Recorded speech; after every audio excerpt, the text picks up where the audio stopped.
दोस्तों, जब जब हमारे सामने इस ब्रह्मांड के ओरिजिन का सवाल आता है तो इन सवालों के कई सालों से चलते हुए आ रहे इस गेम में हमारी साइंस सबसे लास्ट प्लेयर रही है।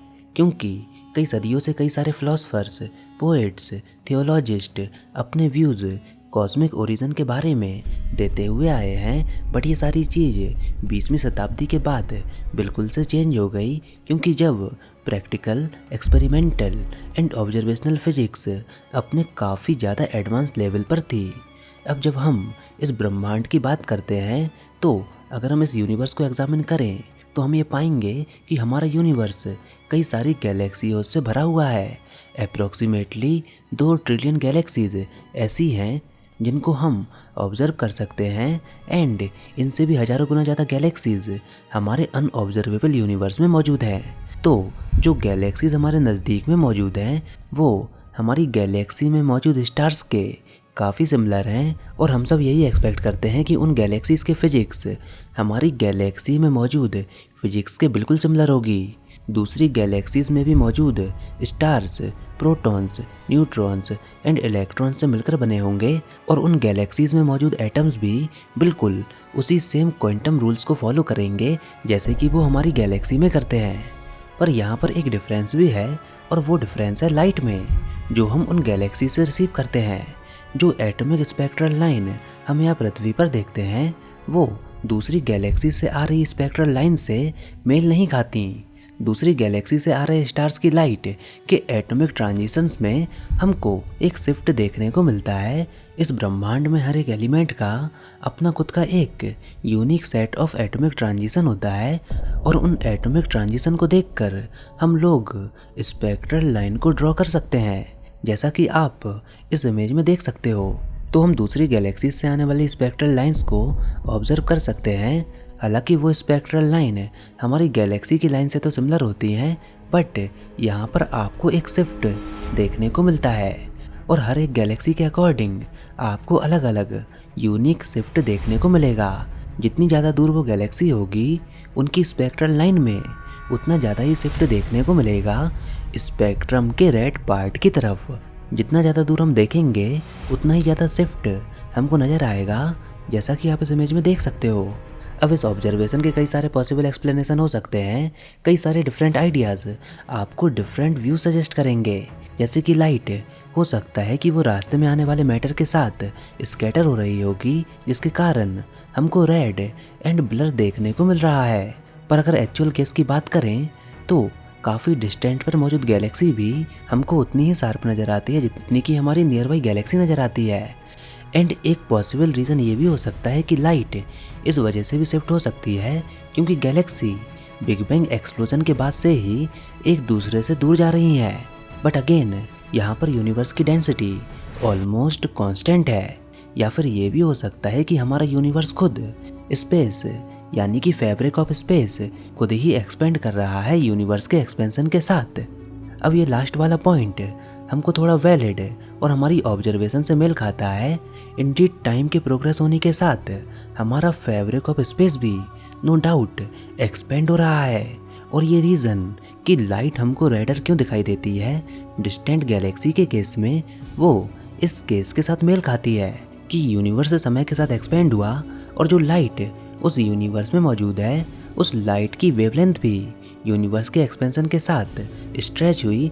जितनी ज़्यादा लाइट ट्रैवल करेगी वो उतने ही ज़्यादा यूनिवर्स के एक्सपेंशन को फील करेगी, और उतना ही ज़्यादा वो रेड शिफ्ट करेगी। आई नो आप में से काफ़ी सारे लोग इस रेड एंड ब्लू शिफ्ट के कंसेप्ट को जानते ही होंगे। अब अगर हम समय में फॉरवर्ड जाएं तो इमिटेड लाइट लार्जर वेवलेंथ की तरफ जाएगी, जिसके पास कम एनर्जी होगी और लोअर टेम्परेचर होगा। ये चीज़ हमारे फिजिक्स के कंसेप्ट सजेस्ट करते हैं कि लार्जर वेवलेंथ मतलब कम एनर्जी। पर अगर हम इसके अपोजिट सोचें तो हमारे यूनिवर्स के साथ पहले क्या हुआ होगा, तो अगर आप इस पर थोड़ा सोचो तो आप इस बात को रियलाइज़ करोगे कि अगर हम समय में पीछे जाते जाएं तो हम इस यूनिवर्स में हाई फ्रिक्वेंसीज लाइट को पाएंगे, जिनके पास स्मॉलर वेवलेंथ होगी और काफ़ी हाई टेम्परेचर होगा। यानी कि उनके पास काफ़ी ज़्यादा एनर्जी होगी, इतनी ज़्यादा कि जितना ज़्यादा आप पीछे की तरफ एक्स्ट्रापोलेट करोगे उतना ही hotter and more energetic environment में आप जाते जाओगे। और हमारे वैज्ञानिकों ने 20वीं शताब्दी में इसी कंसेप्ट को बैकट्रेस किया और वो एक क्रिटिकल थ्रेशोल्ड टेम्परेचर पर पहुंच गए जो कि फ्यू थाउजेंड केल्विन जितना था। पर अगर हम आज की कंडीशन से मैच करें तो ये रेडिएशन फ्यू थाउजेंड केल्विन से फ्यू डिग्री केल्विन तक पहुंच गई, जो कि अभी के समय में केवल एब्सोल्यूट जीरो के थोड़े ही ऊपर है। अब ये टेम्परेचर में डाउनफॉल क्यों हुआ? बिकॉज यूनिवर्स अपने बर्थ के समय से ही काफ़ी हाई फैक्टर के साथ एक्सेलरेट हो रहा है। इनफैक्ट इवन टुडे हमारी स्पेस की हर एक डायरेक्शन से बैकग्राउंड रेडिएशन हमेशा आती रहती हैं, जिनके पास कुछ स्पेक्ट्रल प्रॉपर्टीज होती हैं, जैसे कि ब्लैक बॉडी रेडिएशन के पास होती है, और इसको कहीं ना कहीं माइक्रोवेव और रेडियो फ्रिक्वेंसी रीजन में डिटेक्ट होना चाहिए। अब देखिए, लाइट जिसको हम जानते हैं वो केवल हमारी आंखों से दिखने वाले विजिबल रीजन तक ही सीमित नहीं है। लाइट भी कई सारी varieties of wavelength and frequencies के फॉर्म में होती है। अब वैसे लाइट का ट्रू नेचर क्या होता है, इसका जवाब आप हमको नीचे कमेंट सेक्शन में लिखकर जरूर बताइएगा कुकू एफएम की audio book the Albert Einstein को सुनने के बाद, क्योंकि एल्बर्ट आइंस्टीन ने लाइट के नेचर के बारे में हमको काफ़ी डिटेल्स के साथ बताया था। वैसे अगर आप नहीं जानते कि कुकू एफएम क्या है, तो ये इंडिया का लीडिंग ऑडियो बुक प्लेटफॉर्म है जहाँ पर 1000 आवर से भी ज़्यादा का ऑडियो कंटेंट अवेलेबल है and made in India app होने के कारण ज़्यादातर कंटेंट सभी रीजनल लैंग्वेज में अवेलेबल है। एंड अगर आप हमारा कूपन कोड SCM50 यूज़ करते हो तो आपको इंस्टेंट 50% का डिस्काउंट मिल जाएगा और इसका अमेजिंग सब्सक्रिप्शन केवल 199 रुपीज़ के अमेजिंग प्राइस में मिल जाएगा। एंड इंडिपेंडेंस डे ऑफर के चलते 15 अगस्त तक आपको 12 मंथ के प्राइस पर 15 महीने का सब्सक्रिप्शन मिलेगा ओनली ऑन कुकू एफएम।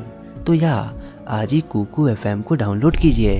तो अब जैसा कि आप जानते ही हो कि लाइट वैरायटी ऑफ एनर्जी के फॉर्म में होती है, तो एक और बात मैं आपको एक्सप्लेन करता हूँ कि यूनिवर्स कभी भी लाइट को डिस्ट्रॉय नहीं करता, बल्कि यूनिवर्स सिंपली लाइट को लॉन्गर वेवलेंथ की तरफ मूव करता है। मतलब जो लाइट यूनिवर्स की स्टार्टिंग में एमिट हुई वो अभी तक डिस्ट्रॉय नहीं हुई, बल्कि उसकी वेवलेंथ काफ़ी ज़्यादा बढ़ चुकी है यूनिवर्स के एक्सपेंशन के साथ। मतलब अल्ट्रावायलेट लाइट जो कि यूनिवर्स के बर्थ के समय मौजूद थी, वो आज के समय में माइक्रोवेव या फिर रेडियो लाइट में कन्वर्ट हो चुकी होगी स्पेस के फैब्रिक के स्ट्रेच होने के साथ। मतलब इस ब्रह्मांड के जन्म से मौजूद हर एक लाइट इस ब्रह्मांड में मौजूद है लॉन्ग वेवलेंथ रीजन में। तो अगर हम चाहें तो उस लाइट को डिटेक्ट भी कर सकते हैं। और 1960s में वैज्ञानिकों की एक टीम ने लाइट और इस बैकग्राउंड रेडिएशन को मेजर करने के लिए एक्सपेरिमेंट भी किए। प्रिंसटन में Bob, Jim Peebles, David Wilkinson and Peter Roll ने एक रेडियोमीटर को बनाने के लिए प्लान किया जो कि उस बैकग्राउंड लाइट और रेडिएशन को सर्च कर पाए, जिससे कि बिग बैंग थ्योरी का कंफर्मेशन मिल पाए। पर उनको कभी भी ये चांस नहीं मिला। पर उनसे लगभग 30 मील दूर दो वैज्ञानिक एक नए इक्विपमेंट बनाने में लगे हुए थे, एक joint ultra sensitive radio antenna. पर वो दोनों इस एंटीना को कैलिब्रेट नहीं कर पा रहे थे। उन्होंने कई सारे तरीकों को अपनाया नॉइज़ को हटाने के लिए, पर अगेन एंड अगेन वो फेल हो रहे थे। अब ये सिग्नल गैलेक्टिक प्लेन या फिर सन से आ रहे होंगे, पर अगेन वो दोनों काफ़ी मेहनत के बाद भी इस नॉइज़ को नहीं हटा पा रहे थे। ओमनी डायरेक्शनल नॉइज़ हर जगह मौजूद थी और ये कोई इंस्ट्रूमेंटल और कैलिब्रेशनल एरर नहीं था। एंड देन प्रिंसटन टीम के साथ कम्युनिकेट करने के बाद उन्होंने ये रियलाइज़ किया कि ये कोई और नॉइज़ नहीं बल्कि ये बिग बैंग एक्सप्लोजन के बाद का बचा हुआ ग्लो है, जिसको वो टीम तलाश कर रही थी। और इन दोनों वैज्ञानिकों का नाम था पेंजियस और विल्सन, जिन्होंने जाने अनजाने में यूनिवर्स की स्टार्टिंग के समय में मौजूद बची हुई रेडिएशन को डिटेक्ट कर लिया था। और उनको इस कॉस्मिक माइक्रोवेव बैकग्राउंड रेडिएशन को डिटेक्ट करने के लिए नोबेल प्राइज़ भी मिला। और अब कई सारे वैज्ञानिक इस रेडिएशन को मेजर करने के लिए भी गए। उन्होंने पाया कि ये बैकग्राउंड रेडिएशन का सिग्नल बिग बैंग की प्रेडिक्शन से मैच करता है। इनफैक्ट ये ब्लैक बॉडी डिस्ट्रीब्यूशन को भी फॉलो करता है, जो कि 2.725 केल्विन पर पीक करता है। और ये दोनों ही माइक्रोवेव और रेडियो स्पेक्ट्रम रीजन में एक्सटेंड करता है, और ये परफेक्टली पूरी यूनिवर्स में फैला हुआ है। अब इसके बाद एक डिवाइस जो कि दुनिया के हर एक घर में आने वाली थी, पर्टिकुलरली यूनाइटेड स्टेट और ग्रेट ब्रिटेन में वर्ल्ड वॉर सेकेंड के बाद वो थी टेलीविज़न सेट। अब जिस तरह टेलीविज़न काम करता है उसका मैकेनिज्म काफ़ी सिंपल है। एक पावरफुल इलेक्ट्रोमैग्नेटिक वेव टावर से ट्रांसमिट की जाती है, जिसको एक प्रॉपर साइज़ का एंटीना जो कि एक पर्टिकुलर डायरेक्शन में ओरिएंटेड है, वो एंटीना इस सिग्नल को रिसीव करता है। और इस सिग्नल के पास एक एडिशनल सिग्नल भी होता है जो कि इसके टॉप पर मौजूद होता है, जिसके corresponding audio and visual information सही फॉर्मेट में ट्रांसलेट करके स्पीकर साउंड को प्रोड्यूस करता है और cathode ray tube TV screen पर लाइट के विजुअल्स को प्रोड्यूस करती है। और इस तरह हम अपने घर पर ही रहकर पूरी ब्रॉडकास्टिंग को एंजॉय कर पाते हैं। अब अलग अलग चैनल पर अलग अलग ब्रॉडकास्ट होते हैं और ये यूजर्स को मल्टीपल ऑप्शन देता है। अब अलग अलग चैनल्स को देखने के लिए सिंपली आप रिमोट के डायल को प्रेस करते हो। और अगर हम उस समय की टेलीविज़न की बात करें तो अगर आप चैनल नंबर 3 को डायल करते हो तो आपको एक अजीब चीज़ देखने को मिलती है, जैसा कि आप अपनी स्क्रीन पर देख सकते हो। ये सिंपली स्टैटिक सिग्नल या फिर स्टैटिक नॉइजेस हैं जो कई सारे सिग्नल के कॉम्बिनेशन से आ सकती हैं, जैसे कि थर्मल नॉइज़ जो कि टेलीविजन्स में मौजूद हो सकती है और हमारे सराउंडिंग में भी मौजूद होती है, या फिर रेडियो ट्रांसमिशन से आने वाली नॉइजेस हो सकती हैं, या सन या स्पेस रेडिएशन भी हो सकती हैं।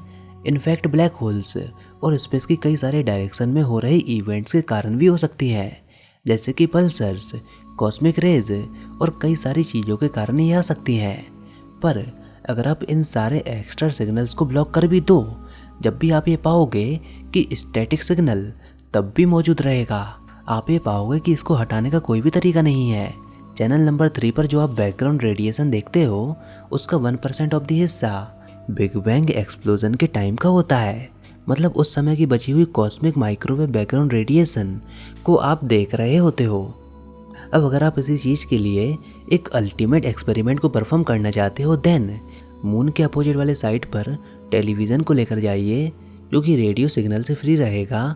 इसके अलावा नाइट के समय में सन का रेडिएशन भी नहीं होगा।